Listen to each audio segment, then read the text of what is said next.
Okay, welcome everybody.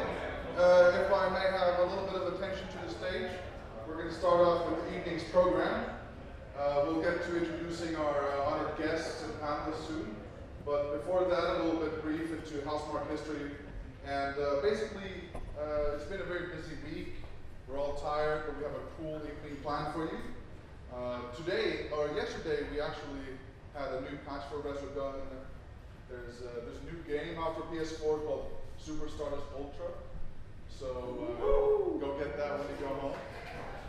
We didn't make it the original one, of course, but still counts. And Outline is on 75% sale on Steam. Oh! But without further ado, this kind of marketing bullshit, Hilary's going to come in, our CEO, he's going to say a couple words, and then we'll see what happens after that. So applause to Hilary. Hello, good evening.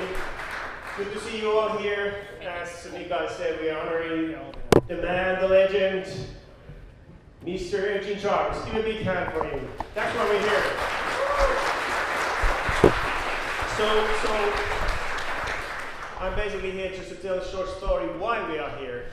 Have these wonderful people around you, and why Eugene is here with us today. So, as you may know, Eugene Jarvis has been one of the greatest pioneers of the arcade game industry. So he was the first guy who made a game that has side-scrolling. Am I right? Yeah, hey? Side-scrolling, have you heard about that? What is that? Yeah, I don't know. We need to ask him later today. The other stuff, he's sort of a kind of a pioneer at this thing called twin stick shooting. Actually, he did the twin stick shooter, Robotron 2084. Hey, have you heard about that? No. He thought at some point that, hey, arcade games are only single player games. Why don't we kind of link a couple cabinets together and play one versus game? So that's a pretty big thing as well.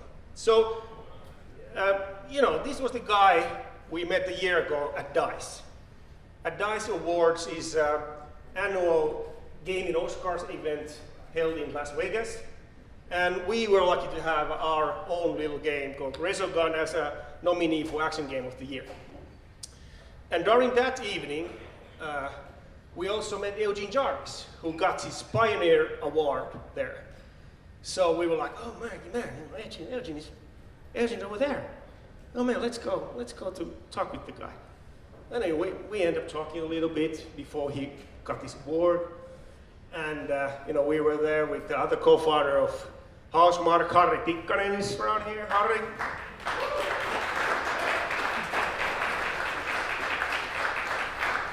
And chairman of the board, who's not here, Benny, was there. So we had a kind of a nice conversation there.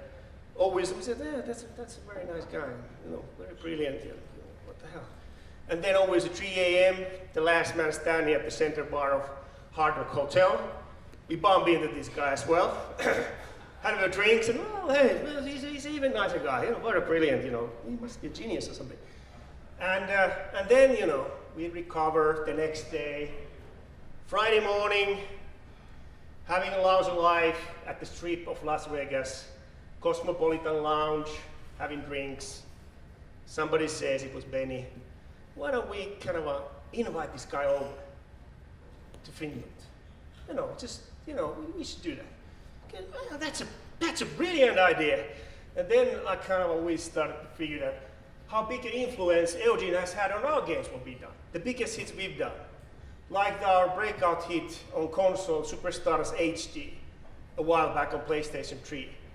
Even though the subject matter is more of asteroids, but actually the gameplay is all about Robotron, twin stick shooting. Then the next game, Dead Nation, is twin stick shooters, set in zombie apocalypse. Twin stick, that's twin stick shooting there as well. Also, it's about Smash TV, another great game he did earlier. So, okay, there's a lot of that thing going on. And then always the game that got the DICE game Oscar nomination, RESOGUN. It's a homage to Defender. So we thought, hey, we need to get this guy here. At least, you know, say thank you. So, yeah, well, you know. So, thank you, Eugene. Thanks for coming. Thank you, everything. You have been so big influence on our career. I don't know whether we'd be here without your even direct or indirect influence. So, well, we have a great chance here to just talk with the man and have questions. And now, I think Mika is going to introduce the panelists. And we go from there. And you have a chance to ask the questions you always wanted to ask from Mr. Eugene Jarvis. You know, I think there are plenty of those. Okay, Mika, please, go forward. Let's have a round of applause again for Ilari. Thank you. So, let's get down to the magic hour. Please, if you will, there's much more space up here also in the front. Don't be shy. The way the program's going to go is that I'm going to ask a couple of cool guests to come over here. Then we'll talk amongst each other, and then we'll open up the floor after that to questions from the audience. So you can always shout out stuff, but you know we'll keep it between us for a while first. So first of all, I'll start with a man very close to my heart. Can't say that about many men. I've shared rooms with him. I've talked deep shit with him, and I think we'll keep on doing that for a amount of years to come. He's the lead guy from the RESOGUN team. Please give a hand of applause to Krueger.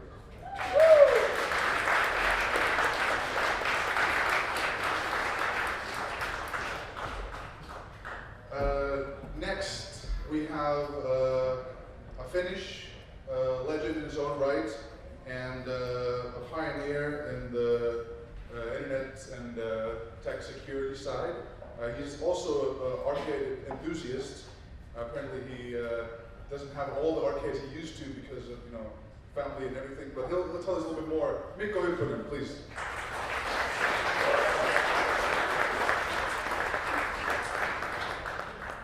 And he's got the Defender sign, so let's. I'm a bit jealous now. And yeah, without further ado, the man, the legend, Eugene, come on up on stage.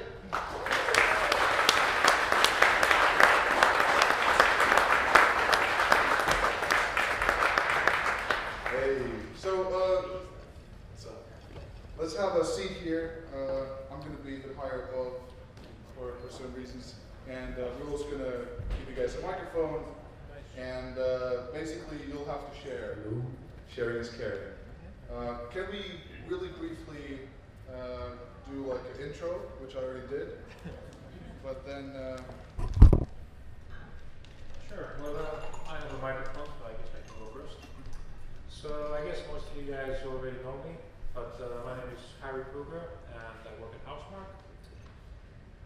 I've been with the guys for just over 6 years now, and I've really enjoyed my time working with them. I've learned a lot from some really talented guys working at Housemarque, and I've also contributed to the creation of some really kick-ass games. Most recently, I worked on RESOGUN as the lead programmer, and then I went on to direct the 2 expansions, that the second of which is being released in, I think, a week from now. And yeah, I'm actually really excited to be here. I'm looking forward to seeing what we end up talking about. Yeah. Cool. Does this work?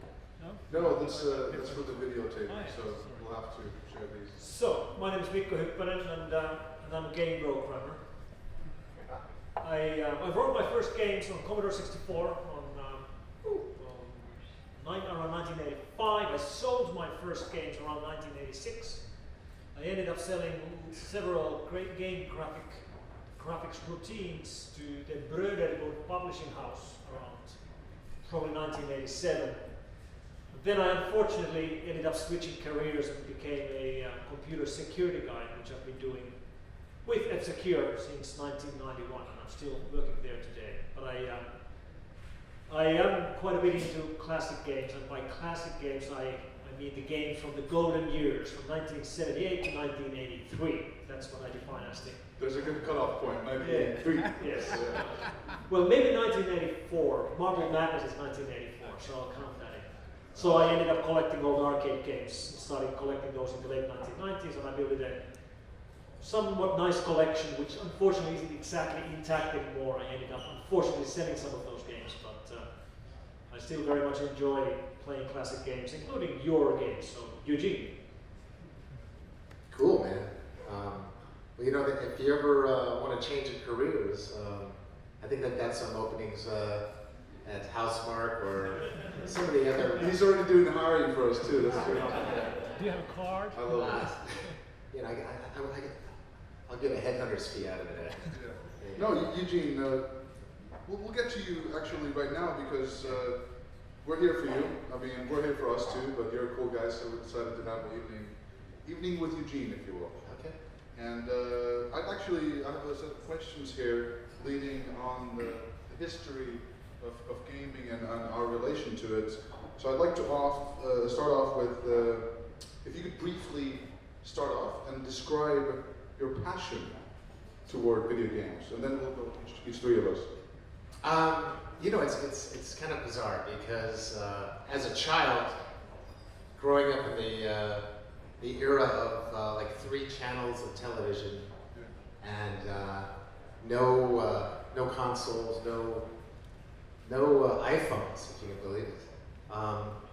It was, for me, what was fun was like playing in the mud with sticks, you know, and then blowing them up, you know.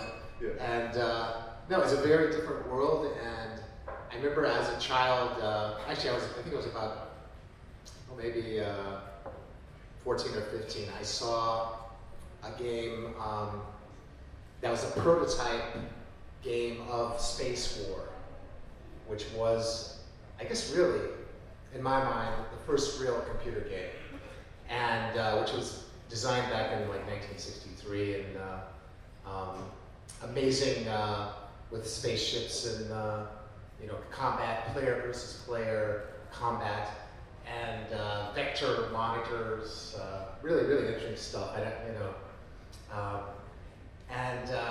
And it just was mesmerizing, and I was fortunate enough to play that game. It was only running on like computers at universities typically, and I was fortunate enough in my freshman year in college to find that game in the basement of the physics laboratory at Berkeley, where I was studying computer science, and just to play that game, I had seen Pong before, and Pong is a very interesting game, but for about 10 minutes, it's cool, but it's just, you can't dedicate your life to it. But this game was so rich and so mind-blowing, and I remember going into that computer lab at maybe midnight and coming out at like 9 in the morning, and it was like, wow, what happened to that night? It was just, it totally sucked me in, and I guess that's what kind of sucked me into video games. Just that to have it's an artificial reality that you completely lose yourself into. I mean, it's kind of like watching a movie. I mean, that can happen to you, but you're part of it. You're an actor. You're a part of the story. It's kind of about you too, and so it just was this totally unique, interactive medium that just wow. So I kind of felt like I got to get involved in this somehow. But it was just kind of in a university environment and everything, and what was much more accessible to me at the time was pinball games. Right. So I really became more interested in pinball as something that was a real career. Exactly. Video games were something that was in the lab somewhere. Future tech. Yeah, it was like making nuclear bombs or something. Yeah. It really wasn't accessible to the average guy. But it sounds very passionate still. I mean, as an experience, you're spending the night at the physics lab's basement, and that's passion. Yeah, and I'm sure probably everyone here has had that experience with a video game. I bet. Who has experienced just losing yourself into a video game for hours on end? I mean, yeah, everybody here. I mean, I think we can all share that emotion. Yeah, and it becomes a reality. I mean, it's amazing. Mikko, for you, if you would, and fairly briefly, what defines your passion towards video games? Well, I guess there's several angles, but one particular thing about collecting old arcade games is this idea of preservation, like saving the history. Like old pinballs, nobody throws away an old pinball because everybody knows it can be fixed. It's a physical thing. But when old video games, like the full-size coin-ops break, like the screen breaks or the chip goes bad or the ramps go bad and you can't find any replacements, people just throw them to junkyard. That's what was happening to majority of old video games during the 1990s. And I realized around 1996 or 7 or 8 that I could actually go back and buy those old games I used to play as a teenager, and they cost nothing, like 200 fin marks at the time. That's what I think I paid 350 fin marks for the first game I bought, which was Atari Marble Madness. And then I realized that it's not just the game. Of course, the game's important. It's also the cabinets, which have like unique graphics. Like this here is a Defender marquee. That's the thing that lights up. It's a piece of art in itself. It is a piece of art. That's just the marquee on top of the cabinet, which lights up, and you have the whole cabinet with graphics on it. And some of these can be very, very nice. And that gets you into restoration, like buying an old beaten-up cabinet and fixing it up, just like you would fix up a car or restore a car. And I got into that. So it's very rewarding because you feel like you're saving part of the history. Definitely a passion in itself, and it's you're holding on to that thing, and it's like preserving something that everybody else is maybe throwing to the curbside. Harry, well, for you, you still actively program games. How would you define your passion towards the art of video games? Well, It's a tough question. it is a bit of a tough question. I mean, I'm generally a bit of an obsessive kind of guy, so anything I do, I just jump in 100% usually, And I enjoy a pretty broad range of games, from like point-and-click adventures to bullet hell shoot 'em ups, But for me, video games have always been a very personal experience. So even though I've enjoyed playing games, with friends and having that social angle to them, for me it's always about getting lost in that world, as Eugene was saying before. And there's a little bit about finding and fighting, kind of like competing with yourself there. Like there's that sense of self-improvement, just like inching your way towards glorious victory. Challenging yourself. Exactly. And I think that's something that has drawn me perhaps a little bit closer to games that are a bit more arcadey in nature, because you do have that kind of sense of personal growth there. It's not just about observing the story or watching cool cutscenes. It's about actively creating the story. Yeah. And the story is the gameplay itself. Would you say that part of the fun is overcoming yourself? Because I know that you play pretty hardcore games. I think so, yeah. Of course, a little bit of competition is always nice. There you go. Hey, But ultimately, it is about just finding those ways to improve yourself in a game and just get more out of it. kicking ass and taking names, right? Always. Let's pass the mic to Eugene over here. You touched upon a topic that you got into the pinball world. Yeah. And I'm interested to hear a bit about the pinball world and maybe even how the transition from that to the video game world was. Well, it's interesting in many ways. Pinball kind of formed the basis of arcade games, video games, and it's not something you would think, but originally games like Pong and Space War and were player versus player games, because really in the early days of video technology, before the microprocessor, there was no AI. So the best AI is the guy sitting next to you, So it was all player versus player, and pinball is yes, you can play someone else, but it's really a game against human against the machine, and how can you beat that machine? Can you? I know back in the day it was all about getting a free game, and you would try to, if you couldn't, steal money out of the coin box or or kick the coin switch to start the game. You always wait for that click, at the, and you get those two numbers right, and you hear that really loud sound. Right. You know you won. The knocker, like boom, and so it was really, and that was kind of, but the free game, it was kind of like new life. It was a new life because you wanted to keep playing, you wanted to, and obviously there's the competitive element, as Harry mentioned, and it is. I used to play a lot of chess as a kid, and there was just something really cool about totally destroying someone's human ego. The complete destruction of the mental capacity of your friend. And So sweet, man. so that's kind of carried on. I think that's part of the thing. It's not only man against machine, but also man against man. But And then that came to video games as a. Was it an easy transition from pinball to video games then, or? I guess the hardest part of it was getting to, you start with a blank screen. That sucks. Like a pinball game, you've got flippers, you've got, bumpers, you've got, ball shooters and things. And then no matter how horrible of a pinball designer you are, you still have a pinball game. Yeah. And It's a basic system. yeah, and with a video game, there's no limit to how horrible you can be. It's a blank screen. And especially when I was working on this Defender game, Yeah. which I knew absolutely nothing about. Even though I worked at Atari, which was kind of the inventor of video games in the modern sense, I was working on pinball, so I really didn't know that much about video games. And it seemed easy to me, but starting on that, it's just like, you start with a blank screen, I'm like, what the hell do I do now? What was the criteria like when they gave you the job and you kind of like start off with that? What was the criteria? What was expected of it? What, for a video game designer? For video games, yeah. It was, I think at that point, just a very large ego. Yeah. Did And- it to be like just a good, just a Steve Jobs kind of thing? Yeah, Just over walking in, promise.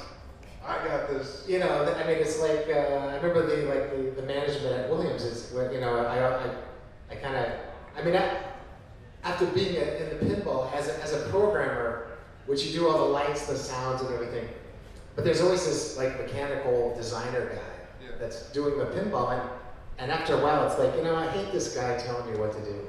It's like you don't like being the second fiddle. And I think within every programmer, computer programmer, it's like there's a megalomania. There's this desire to conquer the world, through algorithms, to just completely, because you have this audit, it's so often in life, if you're managing people and you say, do this, and they go, fuck off, Yeah. And like a computer never tells you to fuck off. It's very patient. It'll do whatever you tell it to do. And then there's all these networks of computers. It's like if your program could be running, on all the computers, you could just take over everything. And it's the total megalomaniac, exalted ego state. So that was my motivation with Egocentric. That's awesome. Yeah. I'd like to ask actually Mikko, because being from Finland, we had a different perspective than probably Eugene had, and in the US. If you could pass the mic to Mikko, what would be your first experience with arcades, and how was it, in your view, presented in Finland?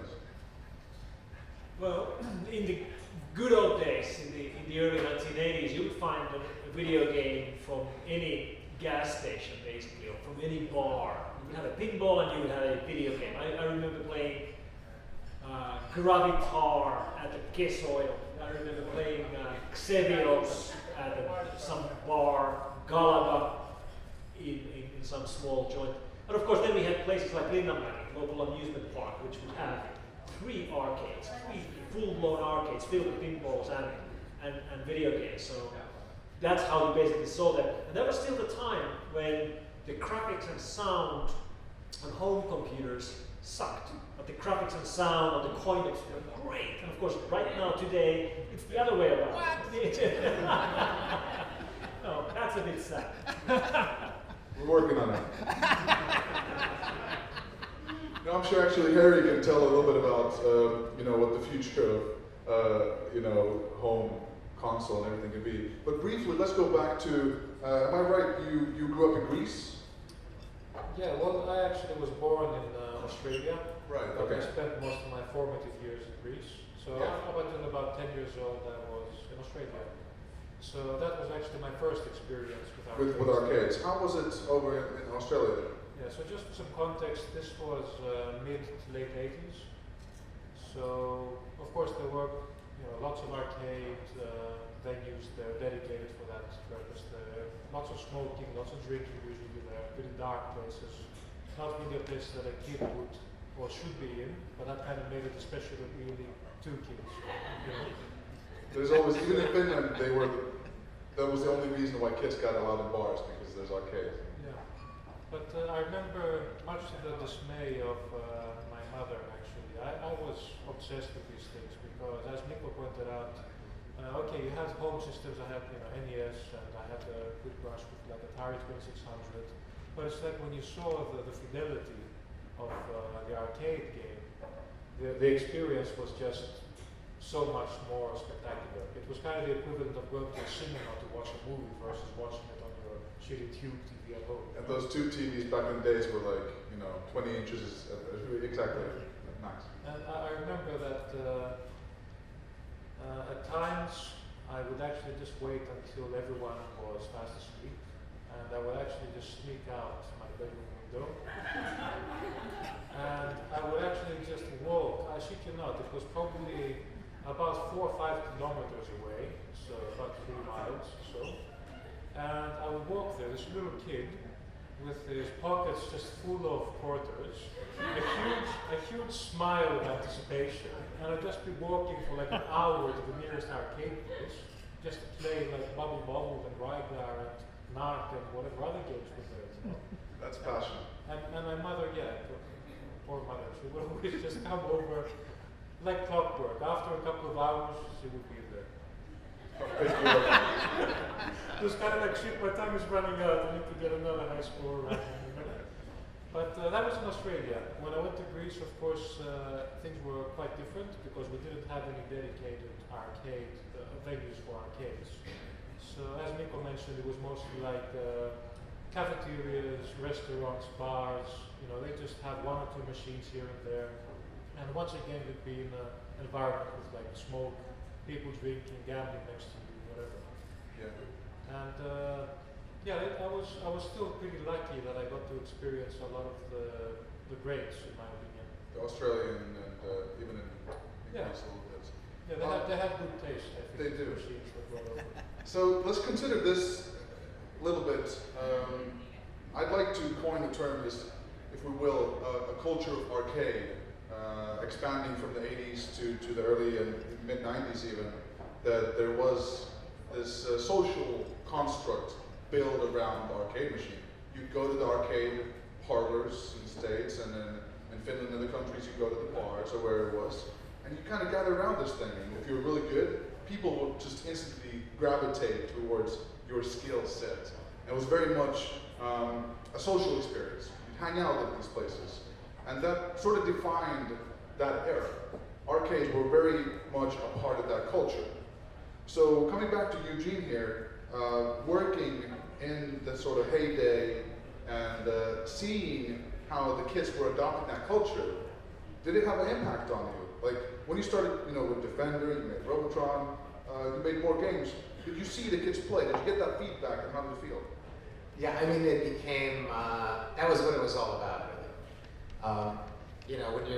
When you're doing a game, it's a mind virus, and you want it to infect the maximum amount of people out there. And so I remember you put the game out in an arcade for the first time, and it was very tense, because it was a very brutal and instant evaluation. What amazed me was no matter how much depth you put in the game, no matter how many years you worked on it, a player could, within 2 or 3 minutes, everybody watching the game, everybody playing the game would decide whether this game sucked or not. You know, whether it was great or whether it was crap. And it was very humiliating. You know, if you had a game and you put it next to some old like Space Invaders game or something, and the players had just kind of walked by your game and played, you know, the 3-year-old Space Invaders game. And it was just like devastating to your ego. So it was very much very competitive as far as wanting your game to succeed, and you know, kind of like, you know, pop music or something where you want to hear your record on the radio. Yeah, and movies and everywhere. It's the popular culture. You want to be a part of it. And the funny thing is that, like you mentioned, you put years into a game, and then once you put it out there, like instantly you can see the feedback, and you know if it's good or bad. Usually at those very extremes too. And I'm wondering, because nowadays, for example, us, we can fix a game. Like we just put out a patch for RESOGUN yesterday, and it's broken, you know. And of course, but then back in those days, that's it. You release a game, and it's very much for the rest of history. That's it. How does that feel? It's like a very defined system. Yeah, it was certainly. I think the programmers were a little more careful about testing their code in those days. Yeah. You know, it was because you burned it into a ROM, and that was it. You know, and from that point on, I mean, the good thing about it was from that point on, any bug became a feature. And in fact, what amazed me was some of the most brilliant parts of the design of, say, Defender and Robotron were actually bugs, and were actually totally unintentional programming errors that turned out to be some of the most brilliant features of those games, and kind of created a lot of longevity and added much more complexity to the gameplay than I, as a programmer, conceived. You know, so that's I guess that's the most magical thing about when you're designing a game, is it becomes much more than you put into it. There's sometimes it's the interaction of the characters, of the enemies, of the player, the world you're making, that this artificial reality, you know, I guess they call it emergent behavior or something, and these artificial intelligences and realities converge to make something that's way better than you ever thought. You know? It's probably a beautiful thing to find out that once you put it out there, it starts living on its own a little bit, and then you start learning from it, you know, a little bit. Yeah. That's probably a wonderful feeling. Mikko, I'd like to ask you, because you know, we talk about this design methodology that was implemented in these games, and people could pick it up instantly. You know, you sit or stand in front of a game, and within minutes you could even give it feedback. Like, this is shit. How do you feel? What's your take on the whole simplistic design? I think this is one of the biggest reasons you're into the arcade era. Yeah, I like games which are ruthless and tough and fast and violent and really tough on the players. That's, I mean, as they call it, the gamers' games, the ones which really require you to be good at it to really get anywhere. You know, Robotron at level 10, a prime example. The game's over in 15 seconds. Your 3 guns are gone if you don't know what you're doing. And yet there are guys who keep at it and keep going for you know, half an hour. Actually, there was a marathon tournament the other day, and I think it was about 36 hours. Level 10. Oh man, that's yeah. Holy mother of God! That's good. It is insane. And of course, a good example of how lasting this culture can be, that we are still here right now, 2015, discussing about these old games, and there are marathon runs like that still going on. And I actually spent a big part of my New Year holiday watching Twitch for awesome games done quick, these speed runs, many of which are done on old arcade games and old home consoles, where people just optimize on how quickly they can finish a particular game. And it's just a great example of the lasting power of a simple game. A good recent example would be what you guys are doing, and also another great Finnish success story, Trials. I don't know if you've seen Trials. It's a motorcycling game where you can only accelerate or de-accelerate and move the guy, move the bike around. You don't steer at all. as simple as it can be, it's very, very rewarding. Do you think that this simple design is sort of an art form that's fading away, or? I think in many ways mobile gaming is bringing some of that back because the controls have to be very simple because you have no joystick, you have no buttons. So I don't think it's going anywhere. So some of the same philosophy could maybe remain there. Thank you. Harry, what do you think in terms of, well, you know, you put some design into some games, and what's your take on whole simple design aspect? Yeah, well, I have to go back to what Mikko mentioned about games being ruthless and kind of unforgiving and in many ways uncompromising in their vision. But I don't think that necessarily has to sacrifice accessibility, because the beautiful thing from my point of view for these classic arcades is that yes, they were brutal, but they were easy to pick up. They were just really hard to master. So Robotron, you'll kick your ass in seconds, but you know exactly what went wrong. You'll know the scope of the game, you'll know how you can improve, and with each quarter you will slowly inch yourself to victory eventually. And that's something that, of course, quite consciously we attempted to integrate into RESOGUN quite recently. So in many ways we believe that that's kind of the timeless gameplay values of these arcade games. Absolutely. And we were actually talking with Eugene yesterday, and he mentioned the fact that, you know, the original free-to-play games or pay-to-play games are, of course, arcades. And there was something you said about the boss fight scenes, where you come to, if you can pass the mic, maybe Eugene can comment here, but the thing is you come to a really difficult boss fight, and you end up, you have your handful of quarters, and you end up shoving it all in there until you can get the energy level of the boss to the bare minimum. That's a design choice, right? Yeah, I mean, it was, there's an economic problem in the arcades where the players were getting so good at these games, despite our best efforts to destroy their egos, that they would play, you know, these games for hours and hours on a single coin.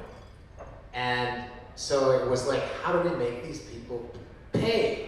You know, it's like, this is, and we'd set the difficulty on 10 or 11 or whatever, they still would play forever. You know, so it became kind of a new design attribute, was to have essentially a paywall where, and even modernly we can. this thing known as a boss monster, which in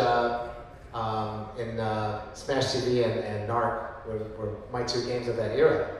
And it basically, it was time, you know, 2 or 3 minutes had passed, it was time to collect some money from these guys. And no matter how good they were. And, but the other part of the, that era, we had what was known as the buy-in. And it's kind of like the free-to-play model today in the mobile, where if you were a bad player, your game wasn't over, you just put more money in.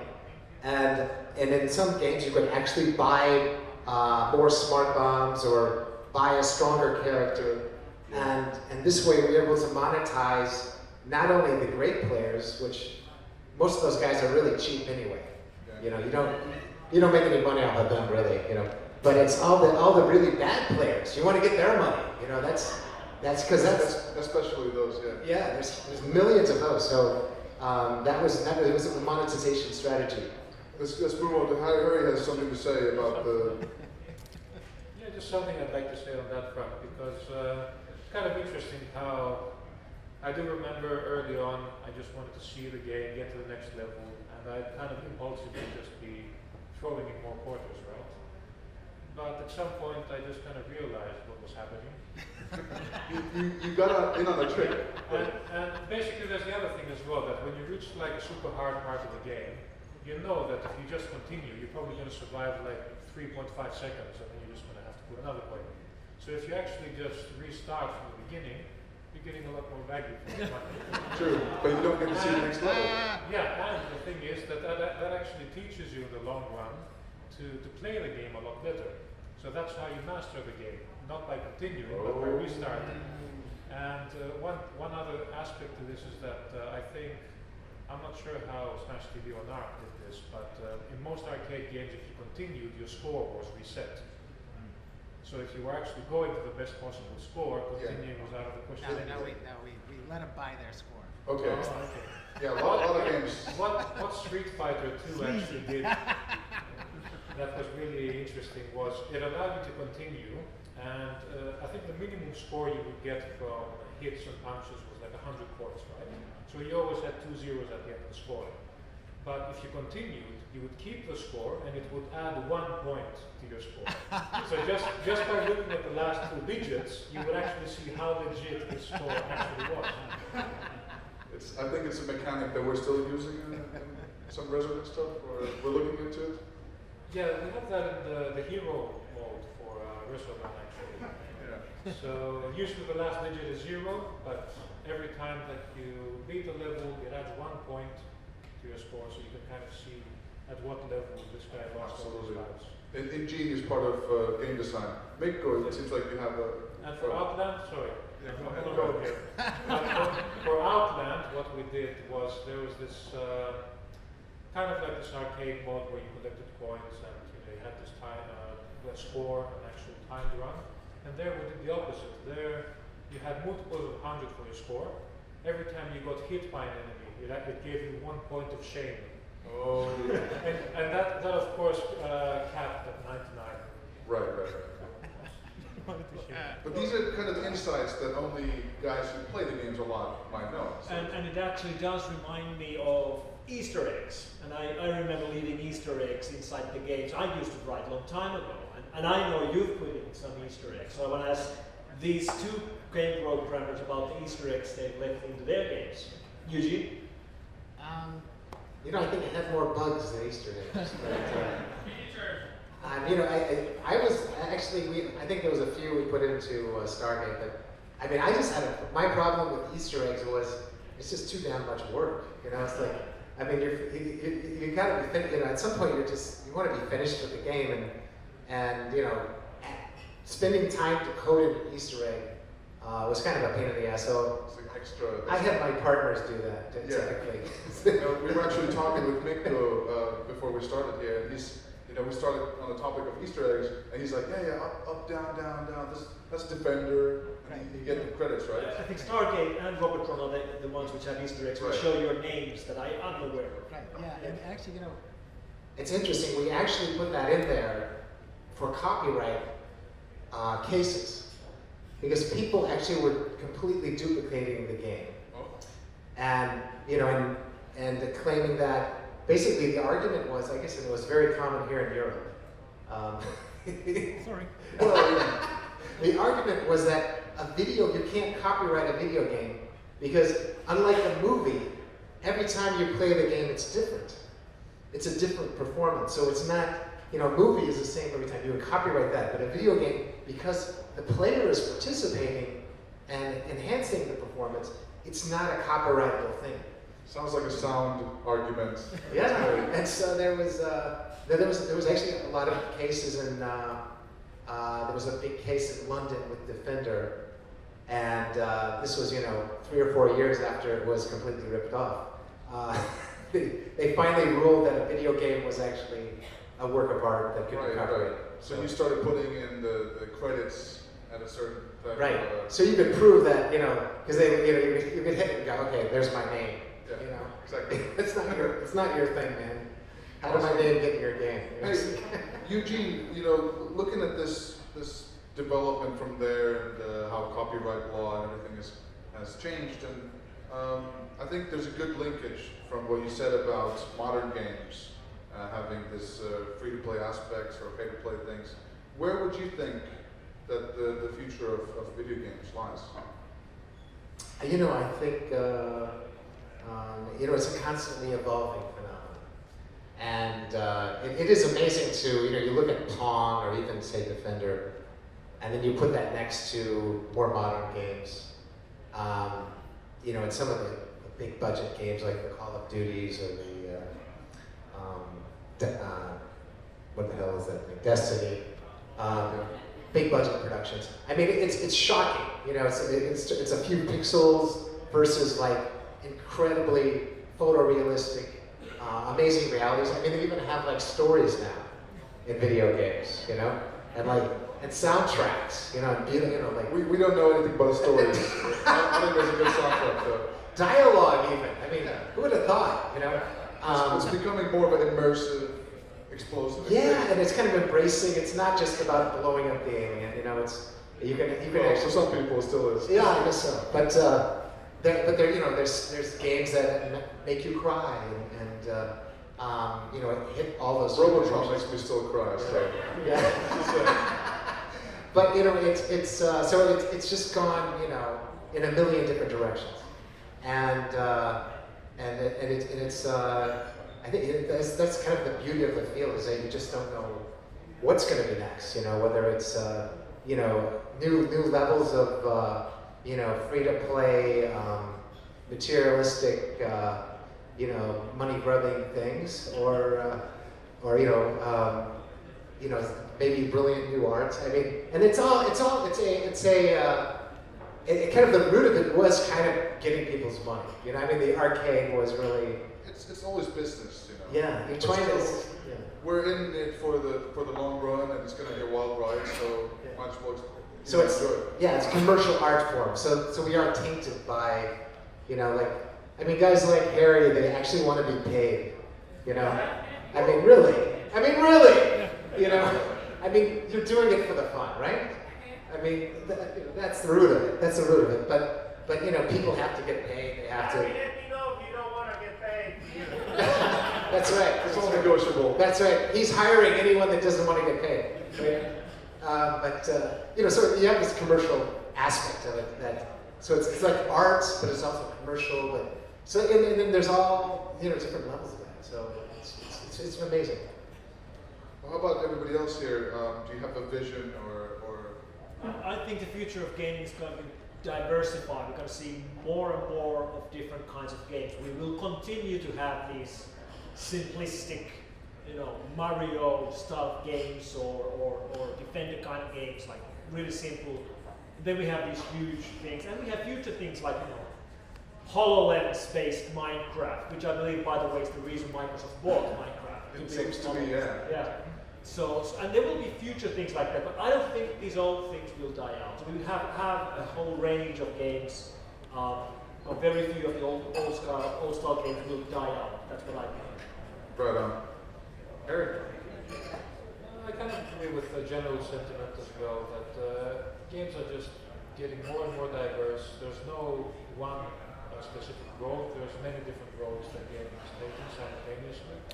We're going to see a lot of innovation in lots of different genres, and I think there's going to be a lot of the games that we love, even the classic arcade-style games, or games that have occasionally been underrepresented, will keep their place in the media as well. If it's up to us, we'll at least hold that flag up high and see how it goes. I'd like to, at this point, thank you, gentlemen, for taking part in this panel. And can we have a round of applause for everybody here? Let's still stay seated. And what I'll do now is I'll open up the mic to the floor. So please, anybody who's ever had that one question bugging in the back of your head, it can be for of course, Mikko and Harry. You can ask Eugene questions, but if you ever wanted to ask Eugene a question, now's the time. You probably won't get another one, so raise your hand and I'll come over and you can ask the question. It's Finland, absolutely no questions at all. All right, let's start here. Hey, thank you for great show. I'm Ari, I'm a game designer at a Finnish company. And I'd like to ask Eugene, did you design an end to the games that you made? For example, let's say Defender, which I know the best, but I'm not that good a player, so I never reached an end. Is there one in your games? What was the question again? Well, is there an end to your game? Oh, is there an games? end? Did you design one? Yeah, I mean, Defender never has an end. It was in that that was kind of the beauty of that era of the arcade was the fantasy was the enthusiasm was you could play forever. If you were good enough, you would never die. You could play forever. And so you were trying to essentially attain immortality through never dying, and so there was no upper limit to the game, and that's kind of interesting why there are still like marathon players today, because there's not really an upper limit. I guess eventually the score wraps around though, and there's a arithmetic overflow error, but that was kind of the thing there. Now some of the other games like Narc, there was actually a climactic ending scene, so it depends on the. That's the beauty of endless gaming, that there's probably going to be somebody who tries to do it. So still, it's streaming stuff at least. Yeah. So you have a second question? Yes, please. If I may, I'd like to ask, what kind of games have you been playing lately? What kind of games have you spent most time with? Yeah. Besides RESOGUN, actually I hate to admit it, but I have played my fair share of Candy Crush. There you have it, ladies and gentlemen. All right, thanks for the question. Not really. Well, it's kind of a scam, It's about the music, though. I love that music. It really is. On controlling Steam, Defender, personally I had really trouble when I was a kid because it's pretty much a joystick up and down and 5 buttons. Yeah. For thrust, turn, boost, the hyper thing and bomb and everything. Yeah. What on earth, why did you come up with such tricky control scheme? It was kind of an evolution, where the most popular game in the arcade in that era were Space Invaders and Asteroids, and also Space War.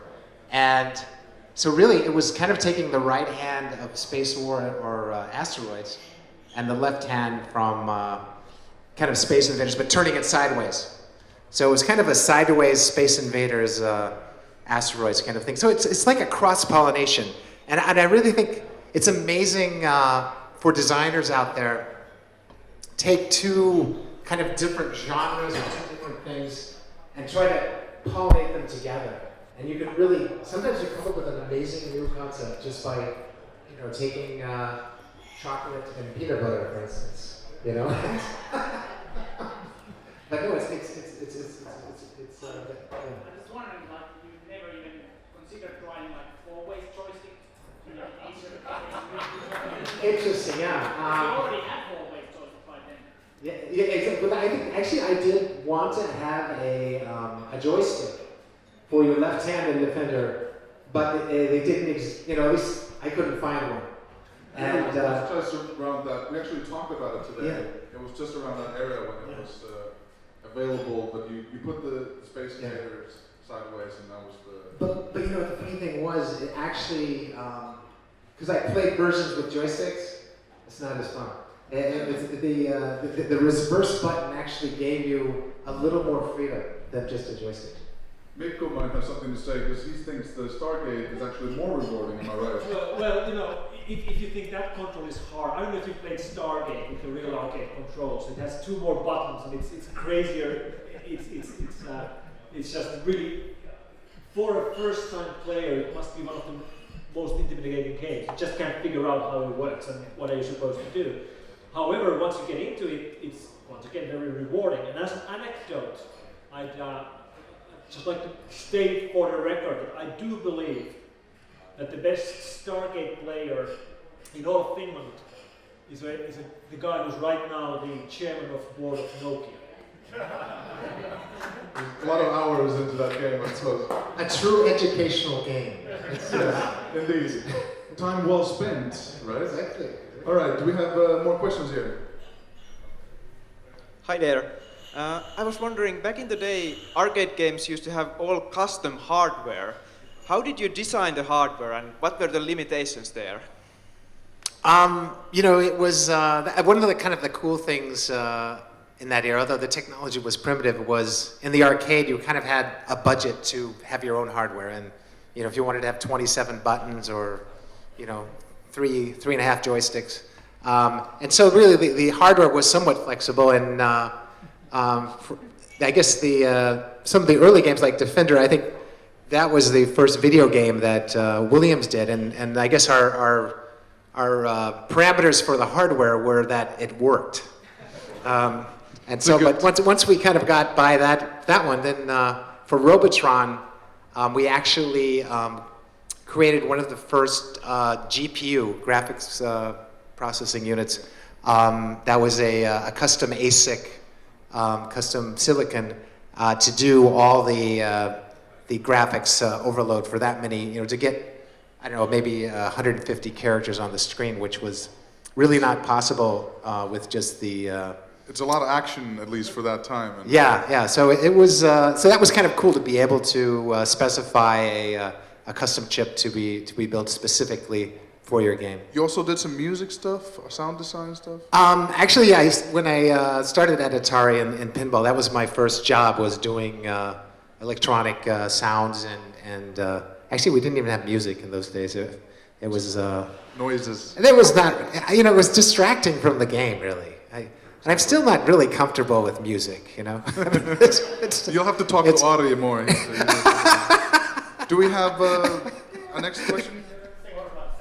Okay, no pressure then, but my question is basically that you've been a huge influence, kind of like, well, I'm one of the guys who made Superstars HD, and Harry there made RESOGUN, so we were hugely influenced by your games, basically. But time has passed, and you're still working on games. So do you have any examples or interesting anecdotes about some games that have influenced your design, like currently? It's funny, some of the games that I really loved, I've never had a chance to make a version of them or put my take on it. Like, I really was a huge player of the Age of Empires series of games, and I don't know how many hours how many brain cells were lost in that effort. But just that whole genre of kind of having your own little civilization, and I've always, I have a fantasy someday I would love to make a game like that, but I need $5 billion or something, and Say 6. 6, okay. But but there's Candy Crush was interesting, and you go, well, can we do something in that, or it's that genre, the 3 in a row games. But I don't know, those things, I don't know if I have anything to offer there, I don't know. But I think any game that, I love the Call of Duty games and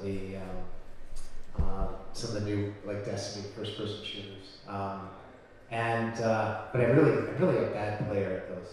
So, it is, but I think there's way too many games and not enough time. That's the problem, That's what we put, like 160 hours each with Ilada into Destiny, so we know it's maybe not the best investments. So one more last question here, Yanni. One more last question. Hi Eugene, I'm Yanni, PC and mobile games developer. This evening we've had a lot of discussion about accessibility and controls and gameplay and all of that. My question would be, do you have in your mind this kind of perfect combination or ideal combination of accessibility, controls, and arcade gameplay? And what would that be? Because you've approached gaming all the way from the hardware point of view. And I think we just compromise on the console controls, and as well as mobile controls. Yeah, I think every generation has some interesting technology. Like, I think in the mobile, the touchscreen has really created all kinds of new game types that were not possible with the joystick and buttons, and kind of be able to access the screen randomly without context. And so I think we've seen a whole revolution of new game types from the touchscreen. And the ultimate thing is obviously just direct brain input. We're going to be Matrix soon. Yeah, exactly. Just kind of drill a hole in your head and stuff a wire in there. But it's weird. It seems like we're not quite there, and it seems like I remember there was some games where you could kind of. There's been actually some controllers where you like think left, you know, and you kind of go left and think right, but it certainly isn't as quick as just hitting left or right. I remember I played some with the Kinect, and was very frustrated. You know, you have to kind of flap your hand or something, and you know, stop the game. And where's the start button, for God's sake? You know, And so you know, it's been. I think there's a quest for the intuitive controller, and it's still an ongoing quest. And we'll keep on looking and finding and see. Yeah. But yeah, we're sure that there's a lot of wonderful things coming into the future. Oculus, HoloLens. Yeah, I think that the whole obviously the VR thing is amazing potential. You know, once we get by the resolution and the lag time and stuff, which seems to be slowly disappearing. I think about 9 times better than the Oculus 2, and I think we'll be there. It's going to be very interesting to see all the beautiful stuff. I mean, it could be here next year even that we get to see all. Yeah. You never know. Hey, it's so awesome to have you here, Eugene, and thank you for Harry, and thank you for Mikko. I think it's been a great evening, am I right? It's been beautiful.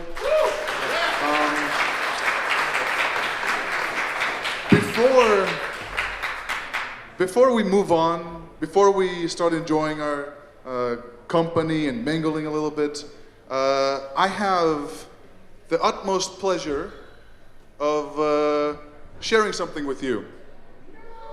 Tonight, it's a big thing for us at Housemarque, and hopefully it's a big thing also for Eugene. We're announcing our next game project, and we'll be working together with Eugene as a cooperation to make that next project. So, there you go.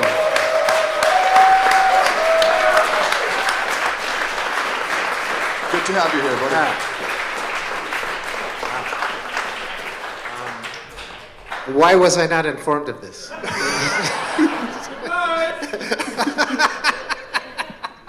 Well, but we'll be announcing more information. But at least now you know. Yeah. Okay. All right.